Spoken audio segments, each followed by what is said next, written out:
Когда боль в руке матери перерастает из неприятной в мучительную остроту, она и представить себе не могла, что все закончится вызовом полиции.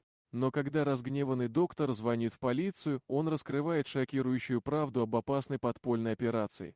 Боль пульсировала в запястье, отдаваясь в плечо, словно злая искра. Маргарита, укутав руку теплым шарфом, пыталась игнорировать дискомфорт, списывая его на усталость от бесконечной работы в саду. Но с каждой минутой становилось хуже. Решив, что это непростое растяжение, она записалась на прием к ортопеду.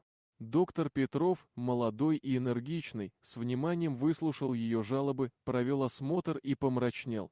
Сделанный рентген подтвердил его опасения. В кости запястья обнаружилось нечто инородное, крошечный имплант, явно не медицинского назначения. Петров, будучи врачом с принципами, немедленно сообщил о находке в полицию. Когда в квартиру Маргариты вошли двое детективов, она была в полном недоумении. Вопросы сыпались градом. Откуда взялся имплант, что она знает о подпольных медицинских экспериментах? Не замечала ли она за собой странного поведения? Маргарита, дрожа от страха и непонимания, клялась, что ничего не знает. Расследование закрутилось вокруг незаконной деятельности некой группы ученых, проводивших эксперименты по контролю над сознанием людей с помощью подкожных имплантов. Маргарита оказалась случайной жертвой, попавшей в их сети. Теперь ей предстояло помочь полиции разоблачить опасную организацию, чтобы защитить себя и других от их зловещих планов. Боль в руке, оказывается, была лишь предвестником куда более страшной правды.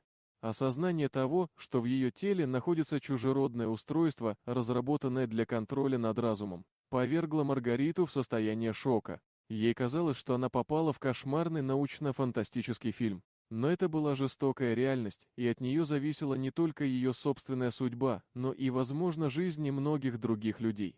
Детективы, видя искреннее недоумение и страх в глазах Маргариты, предложили ей сотрудничество. Они объяснили, что для поимки преступников им необходима ее помощь. Маргарита согласилась, понимая, что это единственный способ избавиться от импланта и вернуть себе контроль над своей жизнью.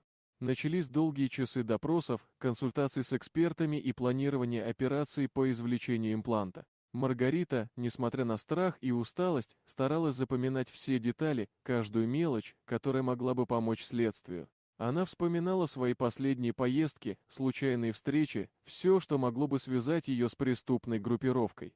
Операция по извлечению импланта прошла успешно, но самое сложное было впереди. С помощью полиции Маргарита согласилась стать живцом в операции по разоблачению ученых. Она должна была вести себя так, будто ничего не знает, продолжать жить своей обычной жизнью, чтобы преступники почувствовали себя в безопасности. Это было опасное и нервное время.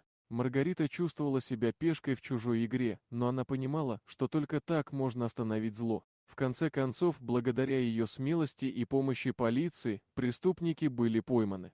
Лаборатория, где проводились эксперименты, была закрыта, а жертвы освобождены. Маргарита смогла вернуться к своей жизни, но этот кошмар навсегда оставил след в ее душе.